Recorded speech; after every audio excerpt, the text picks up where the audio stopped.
you could please start recording so we can have this. We are recording. All right, thank you. So you have the ability to access the handouts, and that includes the PowerPoint. I posted that link in the chat box as well. 1 minute, Leanne. Somebody chatted that they can't hear. Oh, they can't hear. Is All anybody? Right. I can hear, Leanne. Can you guys give a thumbs up if you can hear? Those of you that are on video, or yeah. Let me see if I can.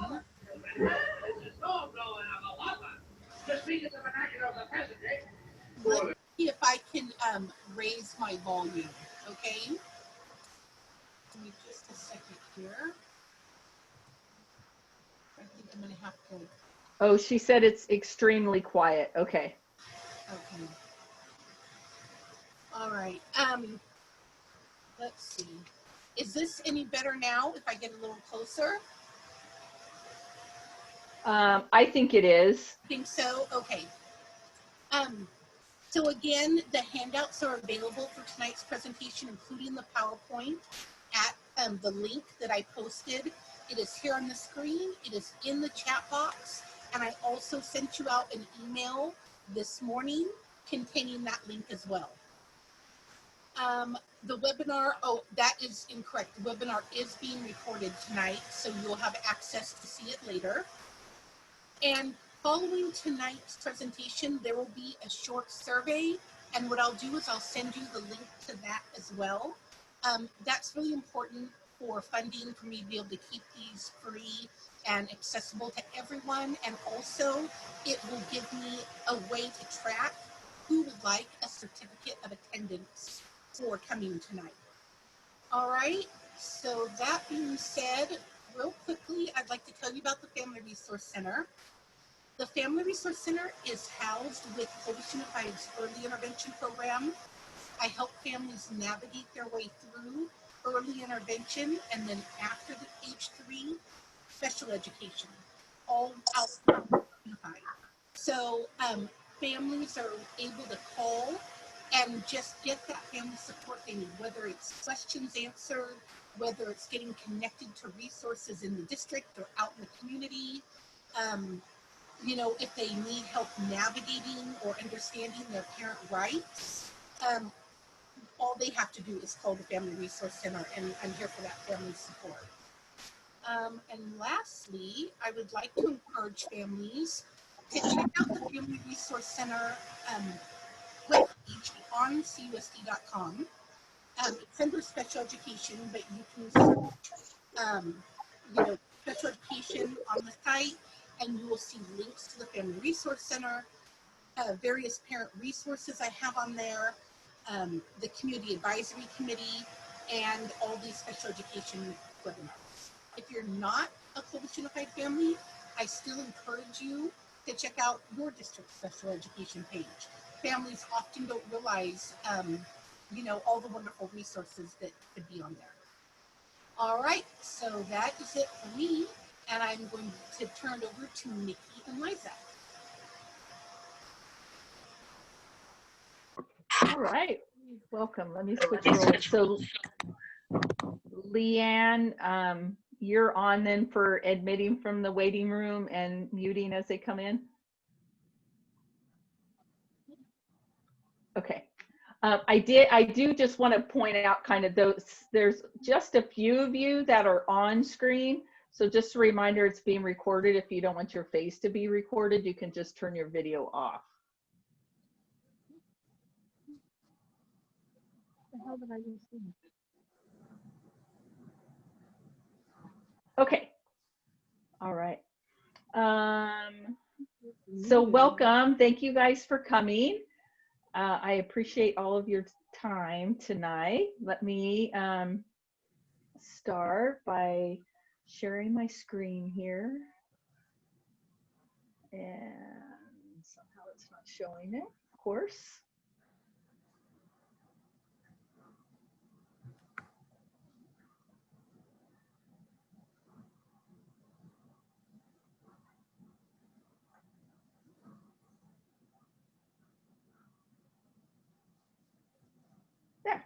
All right. So I just want to say, first of all, thank you all for your interest in siblings. It's great. We'll talk a little bit later about kind of what your interest is, so forth, what brought you here today. So my name is Nikki Donnelly. I am a sibling, and I am a board member for the California Sibling Leadership Network. We call ourselves California Sibs. So we are a group of, we're all adult siblings of somebody with special needs. So we just kind of come together with our shared experience from growing up as a sibling to someone with special needs, and then issues as far as like future care and advocating for our siblings and each other. So like I said, my name's Nikki. I actually formally was a Clovis Unified employee. Anybody that I kind of oversaw the PALS programs, for any of you that are familiar with that. I've currently relocated temporarily. I'm in Illinois working on my PhD in special ed. So I'm here, and I'm very kind of grateful that we were forced to go virtual this year, so I can still continue this. This is the third year offering this workshop. So, and then new this year joining with the workshop is Liza. So Liza, if you want to introduce yourself. Sure. Hi, I'm Liza Stack. I work in special education, and I've been doing that for the last like 16 years. And I have a brother that I'll talk about in a little bit. And I recently joined the California Sibs board with Nikki. She brought me on, and it's been so far. So this is my first time doing this training with her, and my first time doing a virtual training like this. So be kind, please. But it's nice to have you all here tonight, and I'm excited just to share with you. Yeah, good. This is a new experience. I love bringing this to you guys, and it's usually very interactive, a little more informal and personal and conversation directed.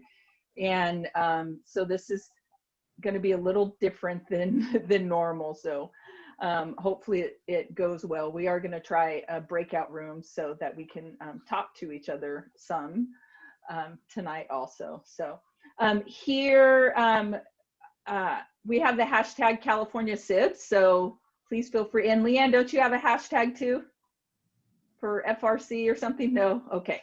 All right. Well, we have a hashtag. So if you share any information, please just feel free to hashtag us, California Sibs. So good.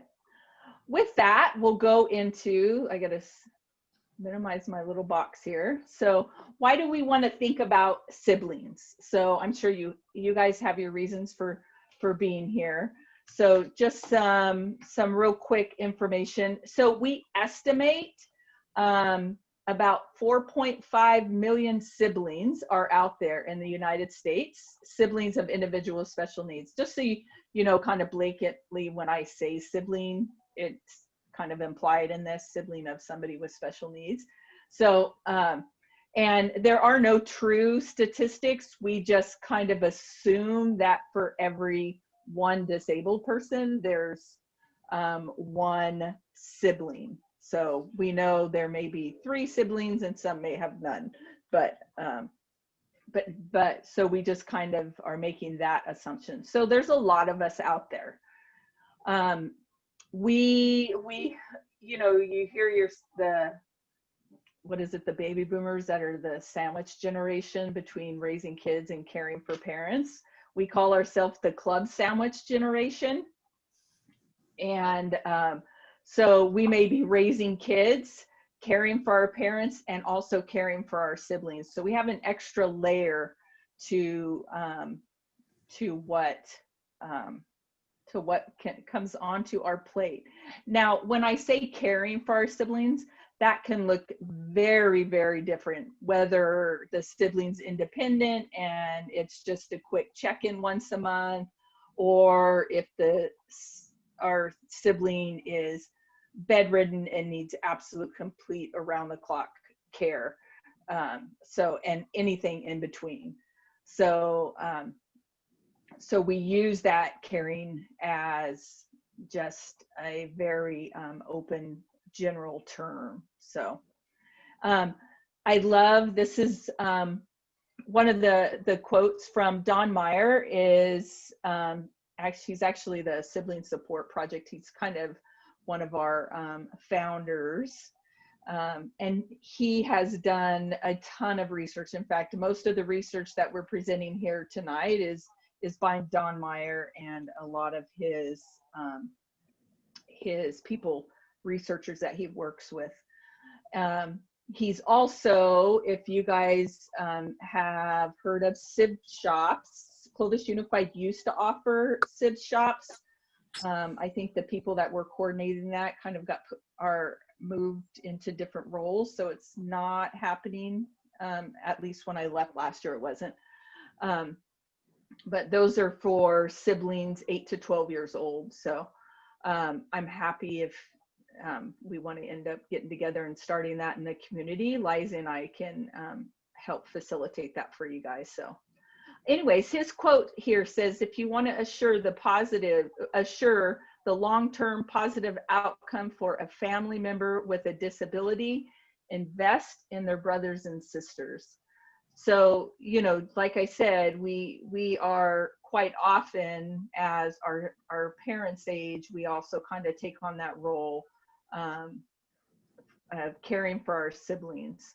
So, you know, essentially it's saying help support us, and we are going to typically, I don't want to overgeneralize because there are some siblings that may not have a good relationship, but we typically tend to want to support our brothers and sisters. And Leanne, Phil, I'll just kind of pause, Leanne, at the end of each slide, and you can hop in if there's any questions or comments or anything. I will. Okay.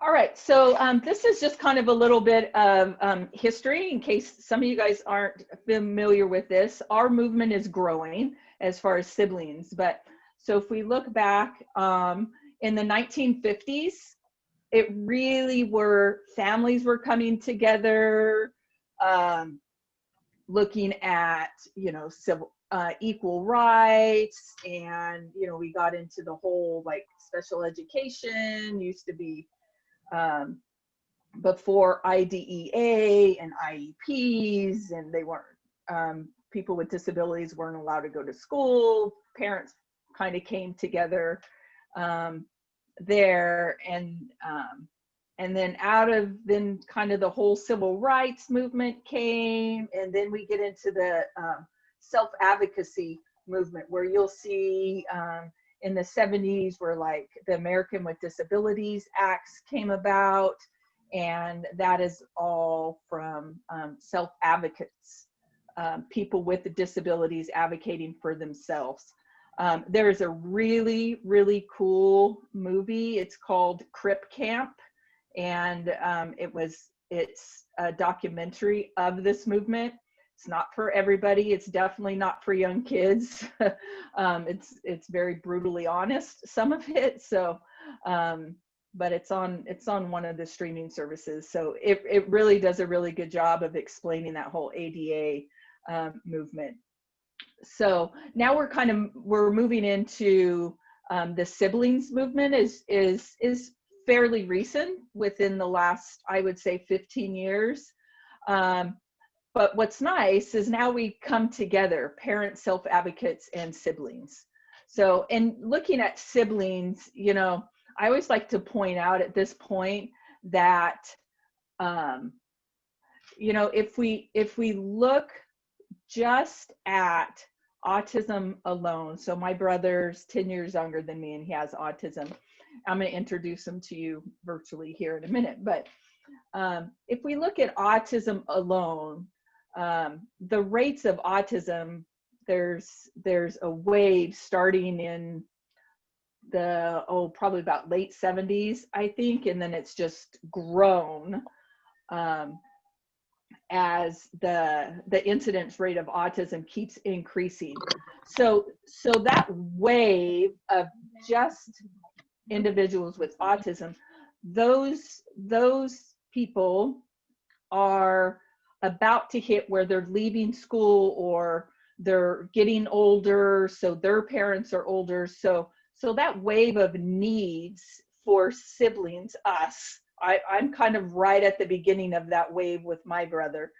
The needs to support siblings and to have things in place and to listen to siblings is just coming into play now.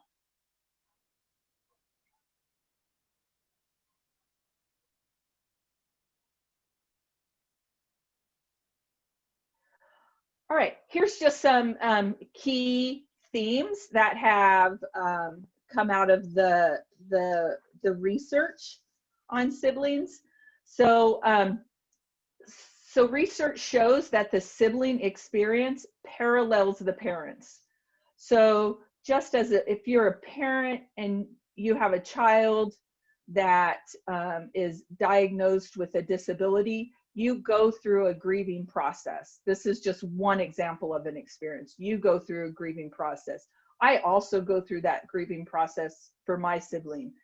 You know, it broke my heart when he turned 16 and he couldn't drive, and now he's 38, and you know, I mourn that he isn't able to live on his own, that our society doesn't have the supports in place so that he can live on his own. Maybe he wants to get married, or you know, so I mourn. It's a lifetime of grieving.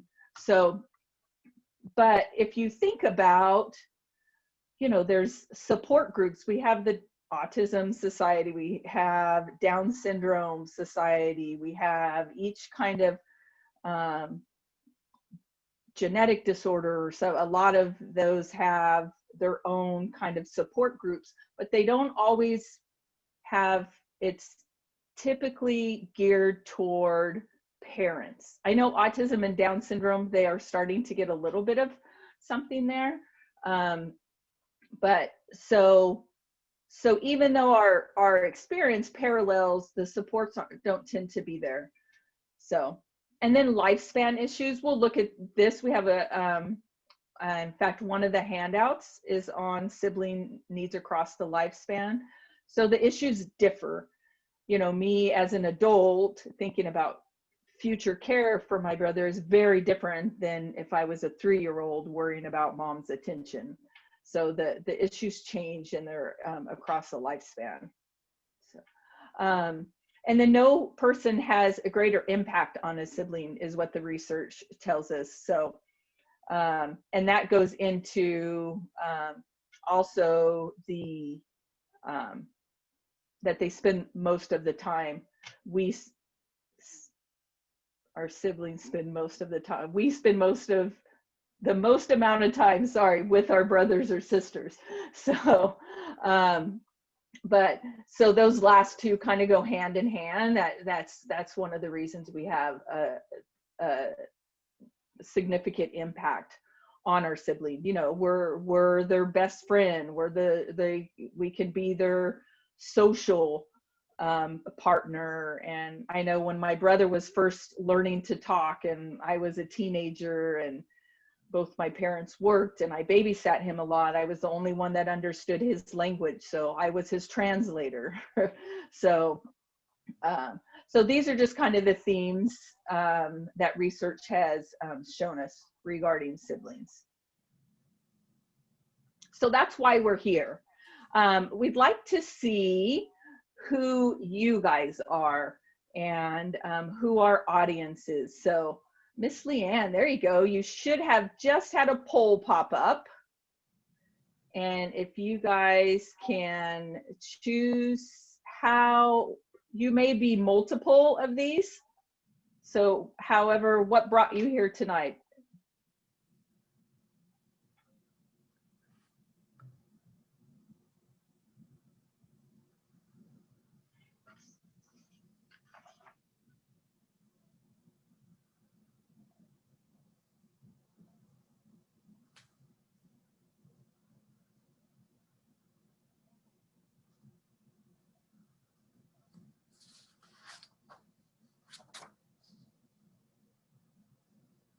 All right, we have a lot of parents and 6 siblings. Great, great. All right, some friends and a service provider. Are you guys able to see these results? Just, oh, there you go.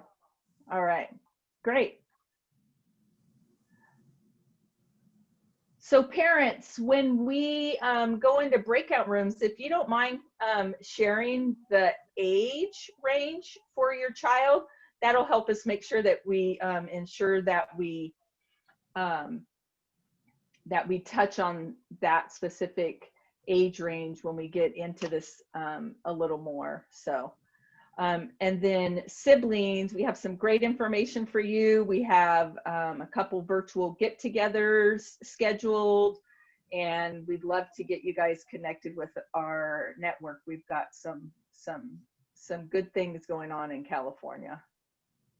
So, all right, I'm gonna close that. I hope that disappeared for everybody.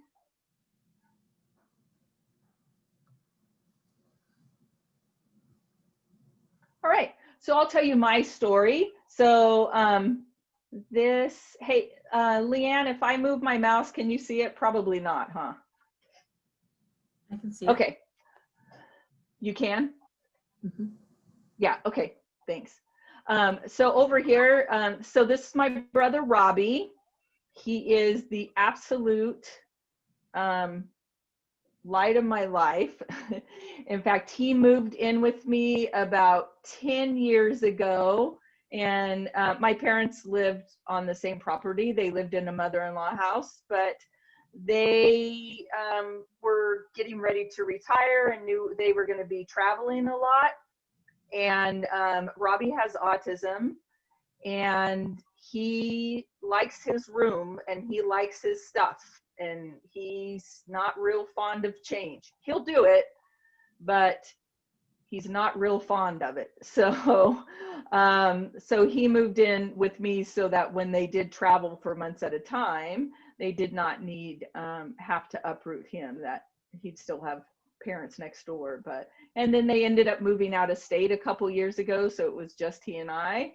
And when I just relocated here to Illinois in August, and so he moved in with my parents while I'm pursuing my PhD. So I am Robbie's designated payee. I'm still Robbie's designated payee. He's not conserved or anything.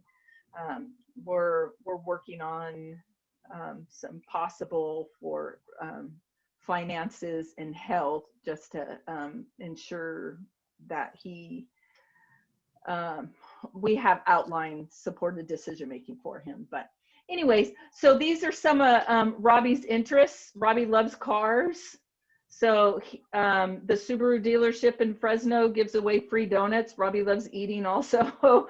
So we call Robbie our fleet manager. That's what he believes his job is to be, because unfortunately, even though he could work with support, we're not quite there. But we'll continue to work on that. But so his job is managing all of the cars in our family. I don't have to put gas in my car. I don't have to worry about remembering to do an oil change. I don't have to monitor headlight. I don't have to do anything. He takes care of that for me. So we've done car shows. That's this picture here is a car show. We've done, if anybody's done the children's, ballet children's oh my gosh, I'm drawing a blank on the name of the, Was it the hero run? Run with the heroes? yeah, Run with the Heroes. It's the Pass. I forget the name of it, but anyway, so I share these pictures because here's he and I. We've gone out to formal events that his day program had put together, and he loves Price is Right. This is us. We went to annually. We go to a taping of The Price is Right. The shirts we had made the first time we went, and his shirt he chose, he wanted it to say, I want to come on down to win a new car. And when I asked him what should my shirt say, and he kindly said, pick my brother. So that's what my shirt said. But so Robbie has not only had an impact on my life. So I was a special education teacher for 12 years, and I went into administration with Clovis Unified for the last 3 years before I resigned to come here. So he clearly impacted my my passion and my career path. But he's also impacted my family. So here's my daughter, her graduation. This is my daughter and my son, and then my parents are on the outside. But them growing up very close to their uncle. So my daughter got her degree in psychology and is going into the special education field. Because of Rob, we got really involved with Special Olympics. So they grew up around athletes and so forth. But here I have extended family over here too. These are, well, this is Robbie putting air in my son's tire, but these are some of my cousins' kids that we do stuff with. So Robbie has truly impacted our whole family. And I love the quote that says, if you want to see a model of inclusion, look at the family. So our whole family has learned compassion and patience and understanding of people with different abilities because of Robbie. So sometimes it just breaks my heart that I don't think Robbie will ever understand the impact that he has had on this world. And I tear up just thinking about it. So yeah, he's affected me and my children. And then I've gone on to support and help other families and teach teachers and so forth. So so that's a little bit about me and my brother Rob. So we'll go on and let Liza share her story. Hi. You know, what's funny is Nikki and I had known each other for a while, and it wasn't until more recently that we both discovered that we had siblings and started to talk about that. And so, yeah, I'm excited to be here tonight. But this is my brother, Matthew. We're 10 years apart. When he was little, I was just really fascinated with learning about autism.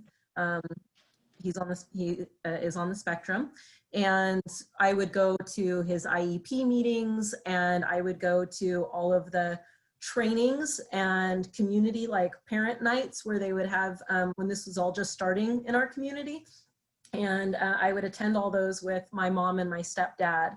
And when I started to get to around high school or college age, I went away, and that's where we kind of like separated a little bit. I went away to school, he was growing up, and I came back, and I was kind of fixed on getting my career started and things like that. And so we had a little bit of a separation and we weren't as close at that time. I'd come over and I'd see what he was doing, and I'd say something like, oh, if you want a pizza, you know, you can order it on your own. And so I was always like this rule enforcer for him, and he'd just mumble under his breath and just say, Mom, she's bothering me again. And so, you know, that was kind of like what that phase of our life was like. And then fast forward to a few years ago, our mother passed. And I had always kind of known that at some point in my life, I was probably going to become a care provider for my brother. I had just always assumed that I would, and was willing to take on that responsibility and enjoy that, you know, sharing that relationship with him. But it really hit me and became such a reality when I was going through that process, when my mom was in the hospital and our stepdad started to talk to us about, let's make sure we get all of the paperwork completed and start to put things in order. If this is, are you going to be doing this? And can you let me know that now so that we can start to plan for that? And we hadn't talked about it as a family. I had always just kind of known it for myself.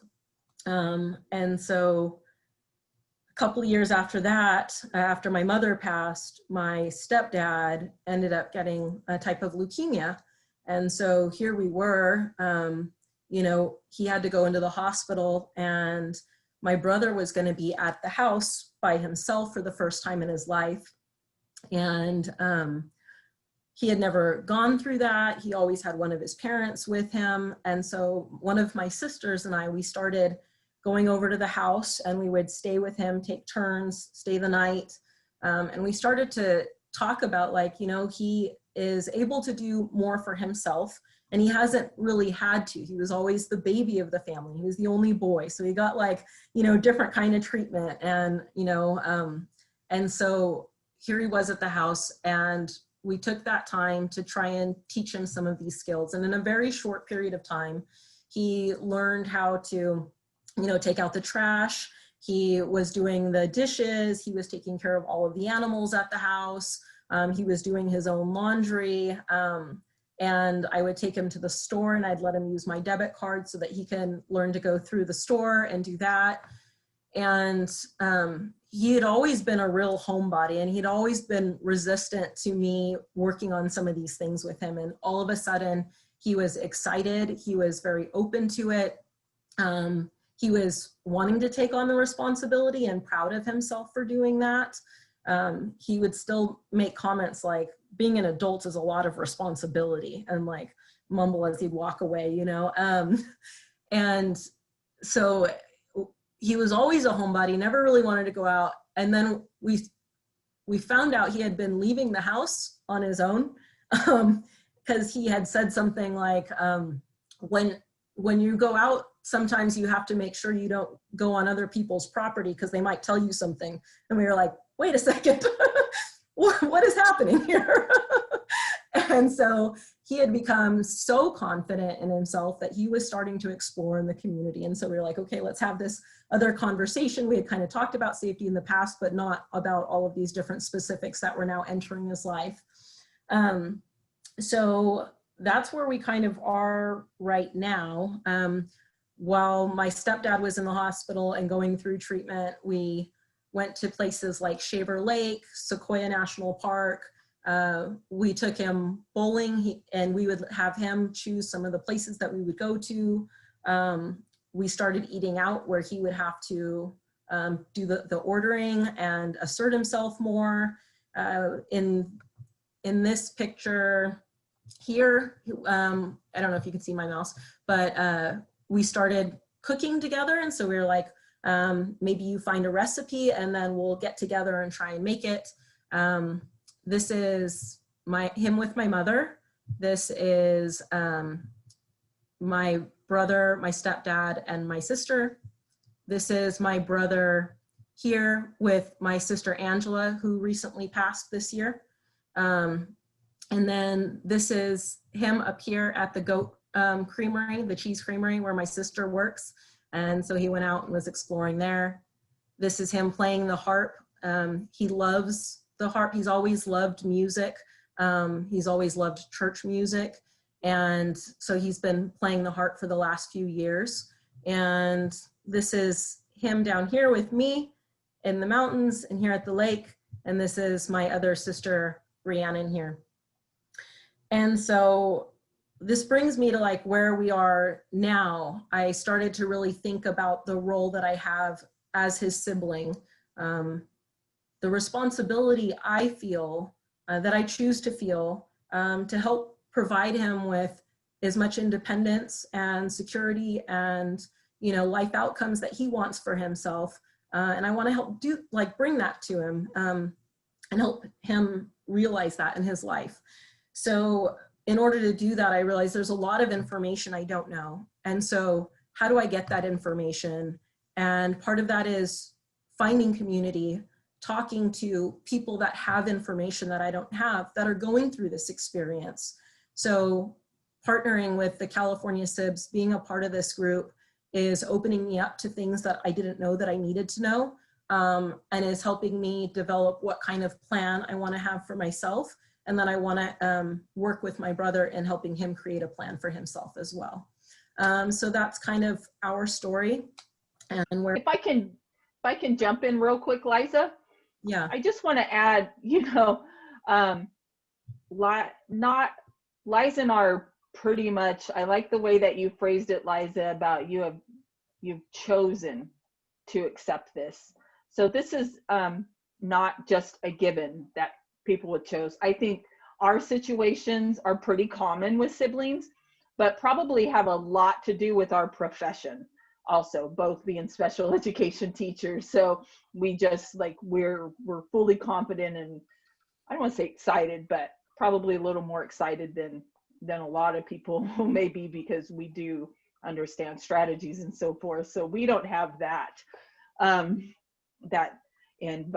but I just want to make sure that we point out that not everybody's probably as eager to jump into this role as we are, but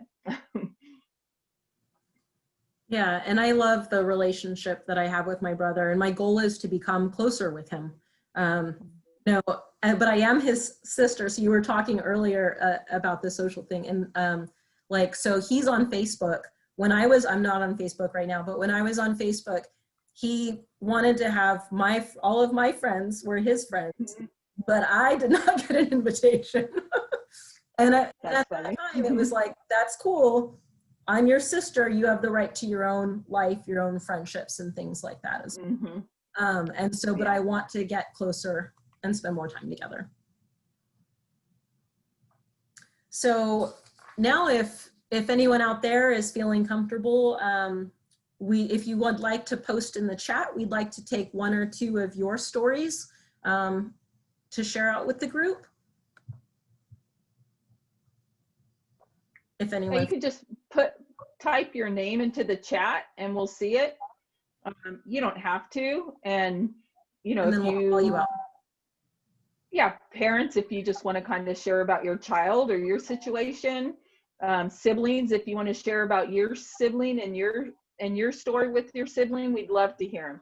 Again, this is usually in person, and it's usually a little more open, so this is a little bit of an awkward format, but we would love to hear your stories. I think it's important for us to share stories, so we'll give it a few minutes here.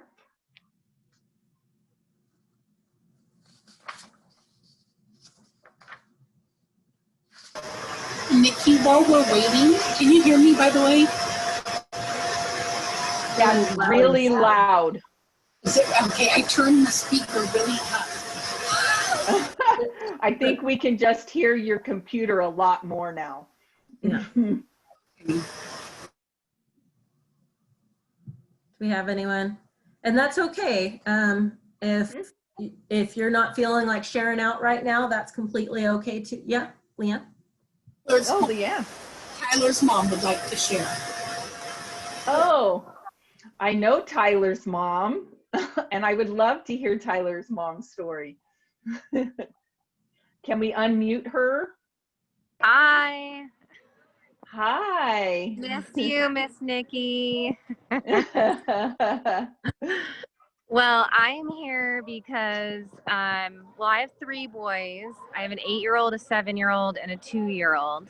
And my 7-year-old is Tyler, and he was in Miss Nikki's class a few years back. And we have his older brother. He struggles with having a sibling with special needs with autism.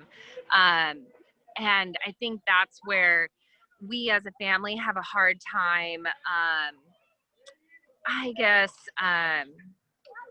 trying to navigate, trying to figure out how we give Tyler, nonverbal spectrum to have a brother who needs attention too, who gets left out a lot. And then we have this little 2-year-old who's always wanting attention. And, you know, it's just having all these kids in the house and having to try to navigate the attention we struggle with. Yeah, and you're very aware of that as a parent and trying to like balance everything out and wanting to make sure you're giving them, you know, love, but that looks different with each one and how you do that. And yeah. Yes. Yep. Yeah. That is very, very common. And we'll get into that when we start looking at, we go more in depth into some of the opportunities that come with being a sibling and some of the concerns that are there and needs. So yeah, thanks for sharing. Thank you. Anybody else? We'll have more time when we go into breakout rooms and it's not such a big group. So we'll encourage some more conversation there. So let me find good. So when we look at the research highlights, what we know to date is that there is a lot of research that's been done on individuals with disabilities. There's data on life outcomes, there's self-reports from self-advocates that have disabilities, there's basic statistics and demographics that we can look at. But what's really missing is like a robust body of research that looks at the sibling experience, which is interesting because we spend so much of our life alongside them as siblings and then later on as caregivers. Ooh, we have a note here that says somebody else would like to share. Do you want to go ahead and go back a slide? We can pick that up and then I'll go back in. Yep. Yeah. Yeah, go ahead. We'd love to hear your story and then I'll get into the other stuff. Is it Yudi? I'm not Ute. Ute. Okay, thank you. Sorry. That's okay. We have a 20-year-old at this point, and his brother is 25. And Max and I are watching this SIP shop, very interested. The 20-year-old is pretty severely affected and needs a lot of help and support. And Max, the older brother, is helping us during this pandemic to support and help with daily maintenance. And yeah, I think Max at this point is very interested in finding out how he can, you know, how other people do this with their older siblings and their disabled siblings. Good. We're glad to welcome him in. And I love it's a brother. We always say, where are the brothers? And good. And then we have the upcoming events that you mentioned, Nikki. So you might want to pay attention to those. At the end, and Miss Leanne added a flyer for our upcoming virtual event. We will share it at the end, but it's also in the folder that you got with the handouts. So great. All right. Thank you for sharing. And then we have Brittany also that wants to share. Hi. I have a 9-year-old son with autism and an 11-year-old daughter.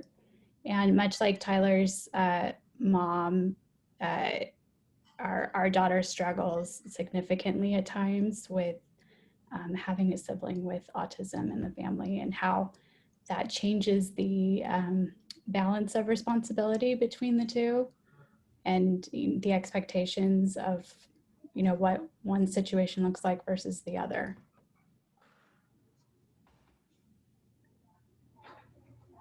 Yes, definitely. I'm gonna just kind of throw out there too for mommies. that be careful with mommy guilt, right? We all have it, and it's normal.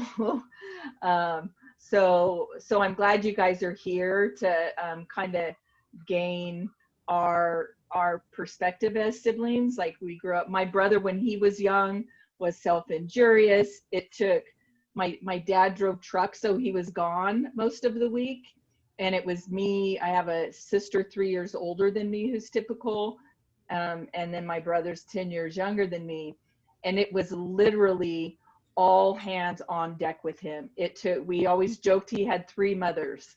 So because he was out the door, he was climbing things, we had to be, you have eyes on him, right? We have great communication skills as a family now because we had to, right? To ensure his safety, because if somebody didn't have eyes on him, it could have been traumatic. You know, we have many trips to the emergency rooms. But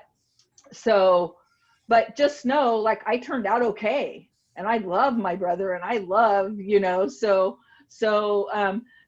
parents, and I'll say this again, a lot of what your children are going to see in their perspectives are going to be your perspective. So we'll get into that a little more. I don't want to like ruin the whole presentation right now, but I just, your parents, my heart breaks for you, because I know that mommy guilt is real, and we're here to support you as well. So thank you guys for sharing. So we'll go, anything else to add here? Liza, you want me to move on? No, we can move on. Okay. So what we know is that more than 1 million California children and youth have a need for healthcare services that goes beyond what typical children might need.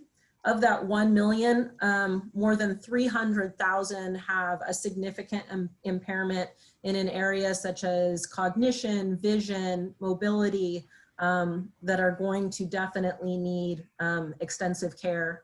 And of those, almost 7 in 10 adults with disabilities currently live at home with their parents or guardian. And those parents or guardians have reported that approximately 4 in 10 of their children plan on being the caregiver when the parent passes.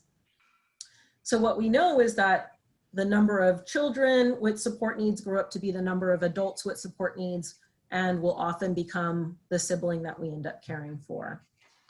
And so, you know, we were talking about some of the concerns that you might have for your children. You might be worried about their well-being, their mental health, in being a sibling of somebody with a disability, especially if there are challenges such as, like you had mentioned, you know, either self-injurious behaviors, escape, you know, pica, concerns like that, that might heighten the intensity or stress level that you might assume. But what research has also shown is that a lot of times the concerns that we have are really overstated, and that there's a lot of positive effects that siblings feel through the relationship that they have. Like Nikki mentioned, like, we both went into this profession largely because of the sibling that we had. You know, it makes us better at the profession that we do. Siblings have reported that some of the things they've gained are increased empathy and self-awareness. They have a greater sense of confidence and more established and stronger relationships with their sibling than they might have otherwise. And one of the things that we look at is the depth of that might affect an individual, a sibling, is really kind of based on some factors, like maybe the number of siblings that are in the home, the closeness in age, what the different family dynamics are. So it really varies. There's a huge spectrum of what that could look like. And so the heart, the mind, and the body, we've shown all have positive effects from these. And what this offers is information for you as parents to know how to be proactive, things that you might want to look for, and maybe some support strategies that you might use in supporting all members of your family. And then as well, for individuals that are siblings that we're speaking about tonight, hopefully that this will give you some information and maybe validate your experience. And then for the community support providers, that you look at the whole family unit when you're working with them, and pay attention to the siblings and think about how they live in the home and what their life might look like moving forward in the future with their sibling. So that was good for that one.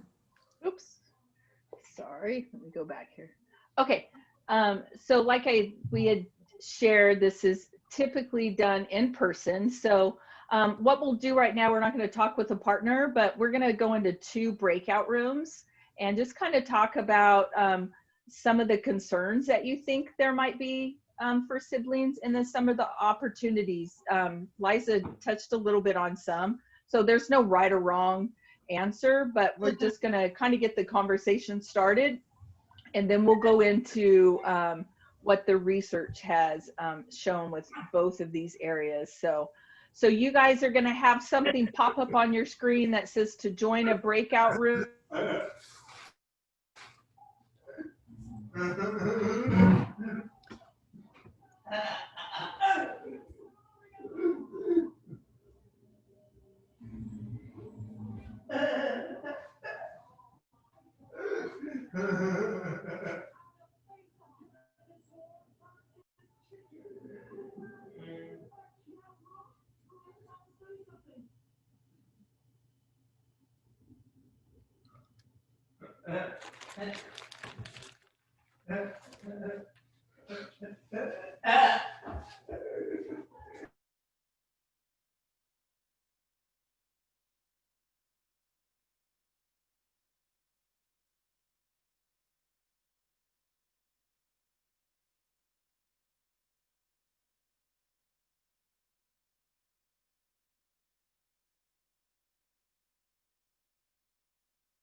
Leanne, let us know when everyone's back.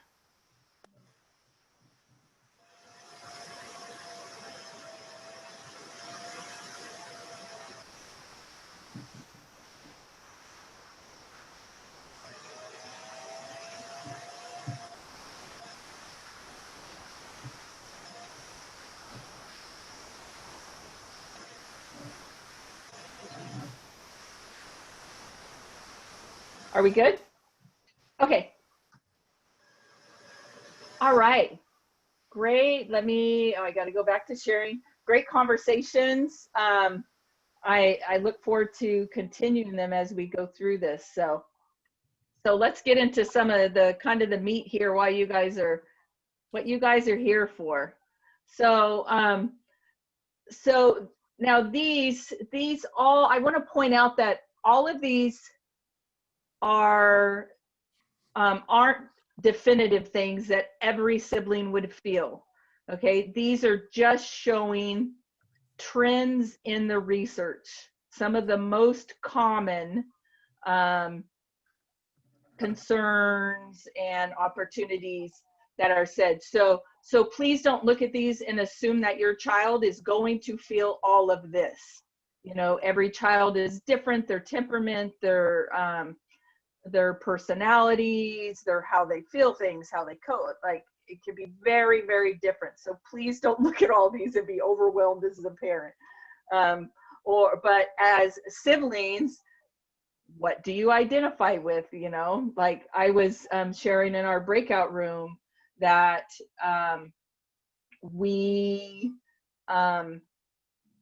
I learned so much about myself as a sibling after learning this information. So, all right. So one of the things that we can be concerned about is resentment, right? Here we go with that attention, the one-way relationship, your parents are unavailable, right? This we already kind of brought up. We do have some things. I just want you to know, we're just going to touch on, just kind of give a brief overview on what some of the concerns are. And then we'll look in, we have a slide on here, and there's also some handouts about what you could do to help support the sibling. So increased responsibilities, right? We had, in our breakout room, we had siblings kind of swapping back with parents because the sibling was in the other room caring for their brother or sister, I forget. Sorry, guys. So there is increased responsibilities that come with it, right? And then we also can feel the need to protect our sibling. I'm very protective of my brother. And then and parentification. So young children that can take on that parent role for their sibling. If you guys have thoughts or anything that pop up while we're going through these, just throw them in the chat here, and Miss Leanne will bring them up to me when I get to the end of each slide. So, peer issues, embarrassment. I think this would very much come into play if the siblings are closer in age and maybe attending the same school. So if I'm a 12-year-old and I'm trying to be like every other child, you know, developmentally, that's where I'm at. Like, I don't want to stand out. I want to be looked at as the same as everybody else, but I have a brother who's maybe has to step outside his classroom when he's having a hard time to calm down, or makes noises, or is in a wheelchair, or has medical equipment, or so forth, that can be a sense of embarrassment, you know. And that's where you just have to acknowledge it, you know, just validate your child's feelings. So, and then that is something to take into effect. You know, as a parent, you think, I want them at the same school. I want them at the same school. I want them at the same school. But maybe ask the sibling, how would you feel about that? Are you okay with that? Or maybe not. Maybe you don't want to give them the choice, but it's something to consider if you're going to have both children at the same school. So, communication. So, age appropriate information. I remember being involved when my brother was first diagnosed, and we had people coming into the home to support him, that they would involve me and give me some information about why they're doing what they're doing. So again, it's age appropriate. You don't have to go into a huge, like, what the genetic condition is in the background, or just like, it could be very general, like, he just needs a little extra support here. You don't. So some siblings may experience guilt. I gave it to them. In fact, Don Meyer, one of the founders here, shares a story in his. He was a twin, and he did something at a young age. I don't remember, just being a brother to a brother, and he felt guilt that he thought that he had caused this condition with his sibling. So, and then you look at, you know, a younger sibling may pass their older sibling developmentally. So there may be guilt involved with that. Adult siblings, we kind of talked about this a little bit. So there can be guilt with not planning with their parents for the future. And then also not allowing the sib to live in their home, that they have to leave the home and maybe live in a group home. And I'll tell you, the guilt is real. You know, like when I came here, I had guilt sending my brother to live with my parents. You know, it's real. You know, I felt very selfish focusing on me for 4 years, but I just justify it that he's going to have a better outcome when he eventually comes back to me. But so it's very real. And then isolation, challenge going into public, right? We all know, parents, you know, those stairs you get to. You know, I can't tell you how many times we left the grocery store when my brother was little because he was throwing a fit. My mom couldn't get him under control. We just parked the cart and she'd tell him we'd be back. So, and then maybe not, the siblings may not want to invite their friends over if they're worried about what their friends may think of their brother or sister. So, and then not participating in typical events. You know, the reality is that it may not be a typical childhood experience. You know, I remember I played softball every year from as young as I can remember up until I was probably right before junior high, I guess. And it wasn't until the last few years that I looked back and I went, oh, well, that totally makes sense, because my mom couldn't get me to baseball games, and there was no way he was going to sit out during a game or during practice, or, you know, we were just in full-on survival mode at that point. And that's about the time that my participation in those extra activities like that stopped. So. All right, and I see we have some chat going on. What do we got, Leanne? Okay, so Elizabeth Vargas has a comment about resentment. So if she wants to unmute herself. So I was just noticing, like, with number one, I attended because I am a professional also working with children and families through Bright Start in Tulare County. And so I'm a behavior consultant, so most of my kiddos are at risk for autism. They're not yet diagnosed, but we're just identifying the red flags and starting ABA therapy. And but I'm also attending as an older sibling I'm 18 years older than my brother and 20 years older than my sister, and they both have a diagnosis of autism. My brother also later received another diagnosis of like schizoaffective personality disorder. I also was a teen parent to complicate things. So my son is older than my two youngest siblings. And I just remember, you know, I was already starting my own family, but with the attention and the parent my mom being unavailable, it just really makes me want to advocate so much with my families now with their younger kiddos to really set aside that one-on-one time with their typically developing children as well.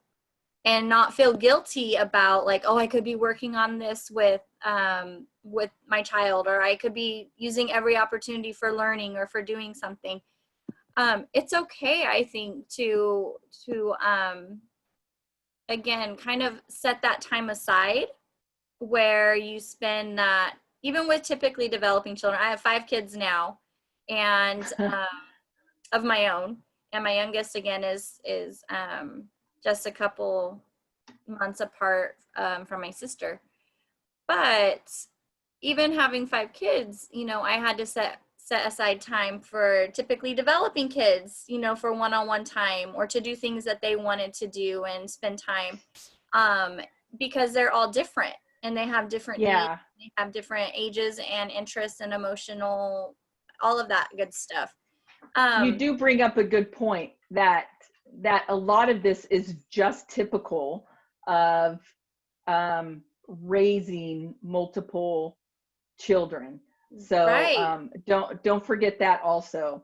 And I'll share, because I had shared in the breakout room, like one of my best memories and one of the things I'm most grateful for now is that my mom set aside one day. It doesn't take a lot, guys. One day a year that she took me by myself, not my sister, not my brother, by myself, and we went clothes shopping.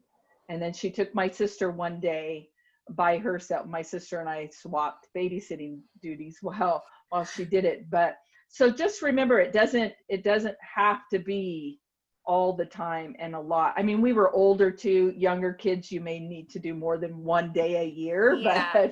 But as a teenager, I was cool with it. So. And even as me as a young adult, you know, when my mom had 2 more children, I was a young adult, but I still needed my mom sometimes, you know, and I still needed her to be a grandmother to my child. And she really wasn't able to do that. And I, you know, in that resentment area, like I'm okay with my mom now. I'm older, where my siblings now are, 20 and 22. So my mom, though, it's really been just in the last year, maybe 2 years, where she's been able to start visiting me and to start having some time for me, other than talking to me about IEPs and what do I need to do for the, you know, getting my professional opinion on what to do with my siblings. So Elizabeth, I don't want to cut you off, but I want you to please connect with us as sibling groups. I'm really worried about time. Okay, So, I'm sorry. But no, I thank you for sharing, because that's very real, and you're kind of in a unique situation with that big of an age group, and then, you know, looking at a grandparent also. So please consider attending one of our virtual meetups that we're having, because we can really get into that kind of talk, and it feels good to have people around you that understand. Right? One more question about tips for handling disagreements between adult siblings on care and medical, finances, that sort of thing. Yeah, that came up in the breakout room, and it's not something that we specifically addressed. I did ask her to bring it up here, just so I kind of, Liza, you have any thoughts on that? Mine would just be communication, or find some sort of a mediator or something to that effect. Liza or Leanne even? Yeah, I would say too, can you hear me? I'm so sorry about my computer making that noise. I apologize, everyone. That fan is going. But, you know, I would say, because you said they have severe medical disabilities, I'm imagining that there is some type of care agency involved, whether that's in-home or a facility. I would look for an ombudsman to see if they couldn't help sit down with the family and act like Nikki said, as a mediator. It is so important. Often, no matter how hard everyone tries, there's usually, 1 or 2 siblings that are doing it all. And then, I have other siblings putting that input in, and there's resentment with that. Why do you get a say when I'm the one doing all the work? Or like you said, just coming to an agreement on important decisions like that. So I would look for an ombudsman with whatever agency you're dealing with, to see if they could help. You also could check, because you're talking about an adult sibling, Valley Caregivers is a nonprofit organization here in town. You could check with them, because they have social workers that will work with families as well. And that would be, right up their alley. of trying to help mediate something like that, I would imagine. Okay? Great. Thanks. I knew Leanne would have the answer. She has all the answers. So, all right, let's get on with some more concerns. There's a fear. Young children can really think, will I catch it? You know, if you have the conversation with them, if you start talking about, you know, your brother or sister is a little different. This is what they have. It's a very real thing. Can I catch it? So lack of information can cause fear, just the unknown, right? We all have fear of the unknown to one degree or another. So that's where it comes in with the age appropriate communication, but to help maybe alleviate some of those fears. And then I think Liza and I have kind of touched on future care. I've had the concerns with my children have this same loss, you know, if the siblings condition is degenerative, they may fantasize over having a typical sibling relationship. My brother's my only brother. I would love to have a typical brother to come help me do all the guy stuff around my house. So, and then safety can be a concern. If there's aggression in the home, what's the impact on that? Pressure to achieve. You highlight number 11 for me. I was the straight A student, must be perfect. I can't be a burden. My parents have enough going on. So, and then over identification, you know, do I have what my sibling my brother or sister has? You know, I could tell you, I've gone through the autism checklist on myself many times when I see myself getting stuck in liking my routine or something, you know, so good. All right, let's look at some of the opportunities. These are the really cool, great things that come with being a sibling. We love these. We pride ourselves on these. Maturity, you know, a lot of siblings have had to take on more responsibilities, right? So that makes us a little more mature, so well-adjusted. You know, I shared that I'm a pretty good communicator because I had to learn to communicate really good at a young age. So patience, sacrifices, and like we get those things that most young children don't necessarily have to deal with. So and then tolerance. There's lots of different ways to be in this world. You know, we're exposed to children with disabilities, so we understand it, and we see that they have a meaning and a purpose in this life, where children that aren't exposed to kids with disability may not see that. So inspiration. If my sibling, my sister or brother can go through that, I can do this. You know, this is nothing compared to what they're going through. So sense of humor, learn to laugh about things, and good coping skills, right? Not many can laugh about maybe being vomited on or so forth. So appreciation for things others take for granted. You know, we may understand how fragile life is, how fragile, how important health is. You know, a lot of other kids may not think about that, but we do, and can appreciate it. So vocational, helping professional professions. Liza and I are a prime example of that. We are also a prime example of number 8, the advocacy, you know, being part of this group, coming here, talking to you guys. We're advocating for ourselves and for our siblings. We have some of our board members sit on the State Council for Developmental Disabilities. We're authoring bills. Our group is writing a book, and so we're doing a lot of stuff just as siblings, you know. Pride and optimism, seeing abilities, not disabilities. You know, we see what people can do and not to see what they can't. Loyalty. just like any other sibling, right? They can beat each other up at home, but be loyal outside the home.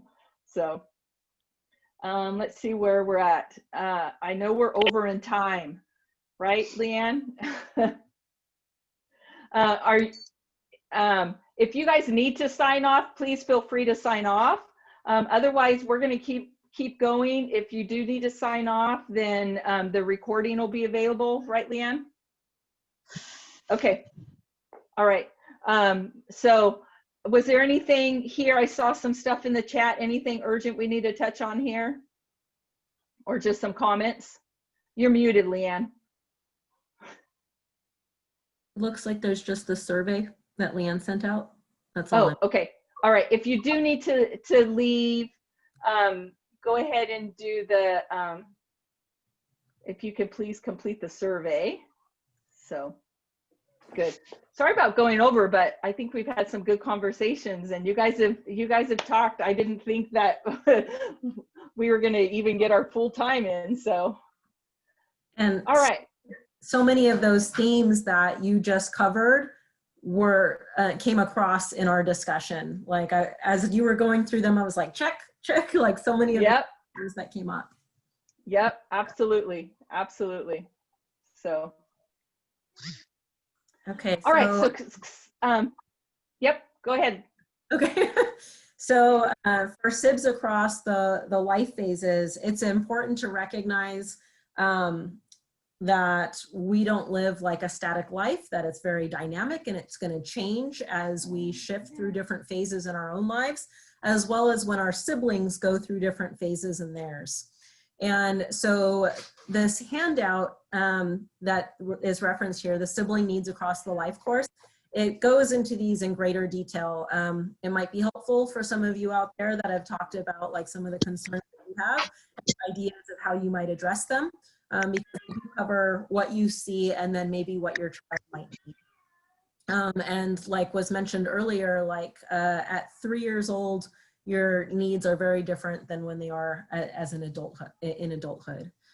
So at the preschool age, what you might see is you might see that they resent time away from their parents. Your kids might be prone to extremes, maybe acting out or doing the perfect thing that Nikki was just talking about, and really being able to offer developmentally appropriate information to them that will kind of make sense and let them know what their sibling is what the individual with disability is going through and what their needs are and how that might look different, and to do that in a sensitive way. And like it was mentioned earlier too, to really offer that quality time alone with parents at the preschool age.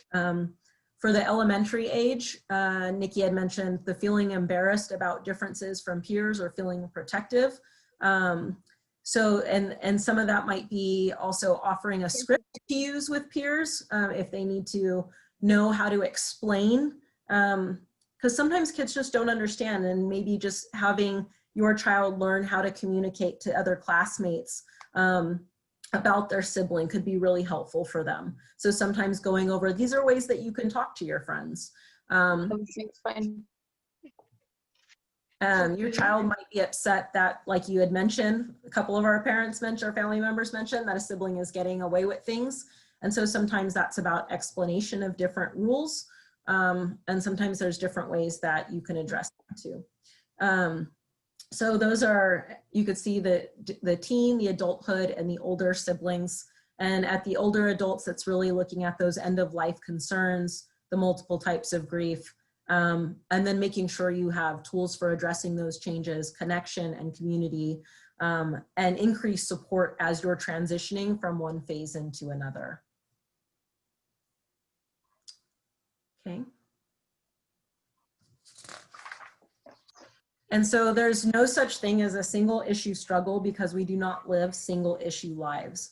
And so life is complicated. There's a lot of factors that come into play, and the diversity of dynamics and demographics are really going to look different within each family, and it's going to affect each family member differently. So access to disability related information can really make a difference with the level of resources that a family may be able to access. time. So whether that be like work restraints or just you have 5 kids versus 2, so your time is split up a little bit differently. So that may impact family members differently. Reassurance, so either being like a member of or having a sense of community can really help families or individuals either feel a sense of connection or feel isolation. So think about how that reassurance plays into your family. When we're looking at perception, there's perception from the community, and then there's perception within the home themselves. Nikki had mentioned earlier that your kids a lot of times will pick up on the things that the way that you perceive things, and so that's going to transfer over to them. And then communication strengths or challenges can help bring family members together, or they can push family members apart. So what is happening within the dynamics of your home? And then opportunities may be easier to come across or may present different challenges depending on what your family experience is. Now consider how a sibling of an individual with a disability may be affected by each of these things. What role do you serve in this person's life? Are you the parent? Are you a caregiver? Are you the sibling we were speaking about all night tonight? Are you the community support provider? What role do you play? And what does this information mean to you? So we want you to think about those things, and we really appreciate you being here with us tonight and sharing in these conversations. We welcome you to join our meetup groups in the future, and we'd love to know more about what is going on with you and how to support each other as a community. So that's it. Nikki, did you want to tie up the last? Yeah, I'll tie this up. So for you siblings, and actually grandparents also, we have a thing. So for our information is here on this slide. Liza and I, feel free to reach out to us. And I'm going to stop sharing here in just a minute, and I'll share the flyer for our next group. This picture here is a picture of our board members with Brian Donovan. He was he's an actor and a sibling. If you guys have not seen Kelly's Hollywood, it's usually free on some streaming service or Showtime at any given time. It's Kelly, K-E-L-L-Y. Hollywood. Brian had a sister with Down syndrome that always wanted to be this big Hollywood star, and her disease was degenerative, and he kind of made it happen for her. It is an amazing documentary. Anyways, that's our board with him. So here's our website, californiasibs.org. This is all of our local stuff. California Sibs is across the state, just so you know. Liza and I are the ones for the Central Valley, but nationally we have the siblingsupport.org is a sibling support network. They are the ones that does like the Sibs shops. And then siblingleadership.org is our national organization. So Facebook for adult siblings, we have SibNet is awesome. As well as our California Sibs. There is a Sib teen group, and parents, if you have a teen Sib, know that this is a moderated group, and it's restricted to only teens. So is SibNet. It's not moderated, but it is restricted to only siblings. Parents can't be on any of that. And then there is a Sib 20. This is new. They have the grandparents Sib there. So those are ways for siblings to connect. But parents, you know, if you have questions, shoot them to Liza or I. We could do our best to help. You know, every situation's different. But if you guys are with Clovis Unified, you can also reach out to Leanne. But let me share our flyer for our upcoming virtual, oops, go away. Okay, oops.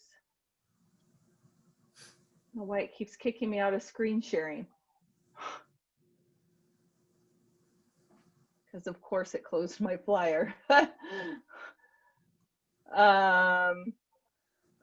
Liza, or no, here we go. I got it. Let me try again. Sorry, guys. The joys of technology, right? Oh, it's telling me that my Adobe license has expired. Leanne or Liza, do one of you guys have it available you can pull up? Yeah, and you do? Okay. I'd have to go looking for a second. Hey, and then while they're doing that, I'm more than happy. I know, Leanne, you can sign off if you want to actually go home. I'm more than happy to stay on and kind of help answer any questions or, you know, anything that anybody wants to go through. I don't want to speak for Liza, but I'm more than happy to stay on and chat with you guys. So we're going to have a couple virtual meetups. This is nothing formal. This is, if Elizabeth, you're still on here, just kind of, you know, just talking through each other, letting you share your story and challenges and triumphs and so forth. What does it mean to be a sibling? You know, just connect with people that understand. That's something amazing. You know, if you're a parent, that's what you want, to connect with somebody that's been in your shoes, right? So again, these are not formal. They're just conversations and getting to know each other and having a community to connect with. So here's the flyer for that. It should, it's also in your folder. There's information there on how to sign up. We're offering a weekday evening and a weekend as well, just, you know, depending on your schedule. So yeah. With that, I think we are done for the evening. Thank you for you guys that have stuck over time here with us. I really appreciate everyone that has come and is interested and cares about this sibling perspective. So thank you, Nikki and Liza. I so appreciate your time in bringing this information to families. Families, don't forget that I posted in the chat the links for the handouts and also the link to complete the survey. If you, for some reason, can't get that, please feel free to email me at familyresourcecenter. What is it, Nikki? Don't ask me. familyresourcecenter@cusd.com. Oh, yes. All right. I don't know what I'm doing. Thanks. Go home, Leanne. Zoom, the Eventbrite email has my contact information on it as well. So you can find it that way. All right. Thanks, guys. Have a great evening. Thank you. Thank you guys for coming. Thank you, everyone. I'll hang out. So Leanne, if you leave, just don't end the meeting. Just leave it. Okay. I'm just shutting off. Can you make me the host? Yes, I can. Thanks. All right. Good night, everyone. Good night. Bye, Leanne. Thank you.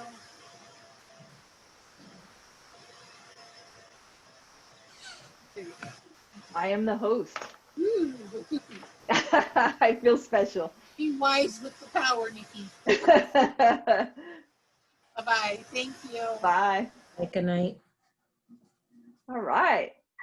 I see some Vasquez's on here. Who else do we have? Let's see. What do you guys got? Any questions? Hello. My name's Nathan. Hi. Nathan, all right. I really enjoyed what you guys had to say. I had, there was a lot of good information, family planning. I really enjoyed that. It was leaned over to children with autism, but a little bit more so, but I know that a disability or I'm receiving a phone call. Oh, we lost him. All right, go ahead. It says Jameson Wallace on the, were you saying something? You're muted.